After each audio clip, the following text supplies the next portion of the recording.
Welcome to Wisdom and Young Legend, and I am your host, Ursula Odom, and today we're going to travel across generations and work this baby from young to old and somewhere in the middle, because I have a young man today that's right smack in the middle, and he will talk about some things that will relate to both the elders and young people and those in the middle that can benefit from both.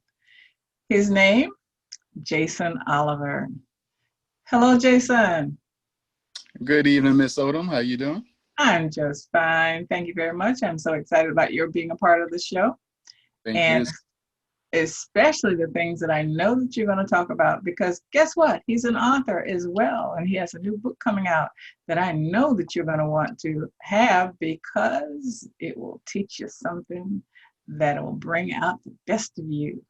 But you're going to hear about that in a minute. My mother had to work nights because the night differential back then was a whole lot higher than day pay. But every morning when she would come in right before we would go off to school, and she would be sitting on the edge of her bed just saying, "There's got to be a better way. There's got to be a better way." And I would hear her and her best friend talk about they worked together at the same job, and I would hear them complain about what happened overnight and the supervisors.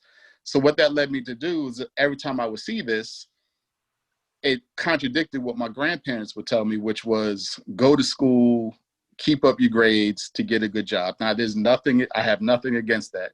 But from my personal perspective, I saw the disconnect between going to school, getting good grades, and getting a good job, and then my mother having what seemed to be a good job and the frustration there. So that led me to say at the right age at 14 that I was never going to work a 9 to 5.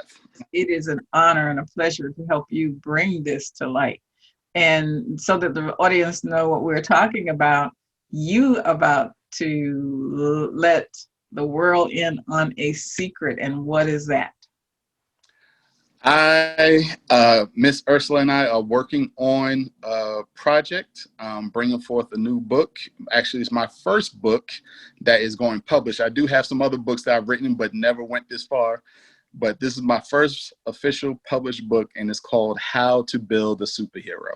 And what I found was a lot of people, especially young people, they were they didn't have validation. They felt like they had to get their validation through other people. So as I watch people that I grew up with on social media, as I watch their kids and I watch people around me, and I used to teach the youth ministry, the elementary age from first grade all the way up to fifth grade in the church I was a part of, and just seeing their mindset and how it was developed.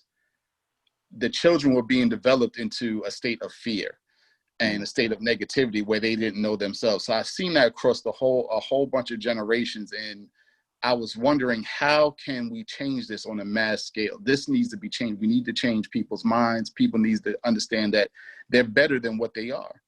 And so it just, I think I was watching a superhero movie. I really don't remember, but it just came to me about, I was watching something. I really was watching a superhero movie, and I was just looking at all the different characteristics and traits that they all had that were the same. So it just led to me saying, you know what? Every single person has a gift inside of them. Everyone is created to do good works and to be great.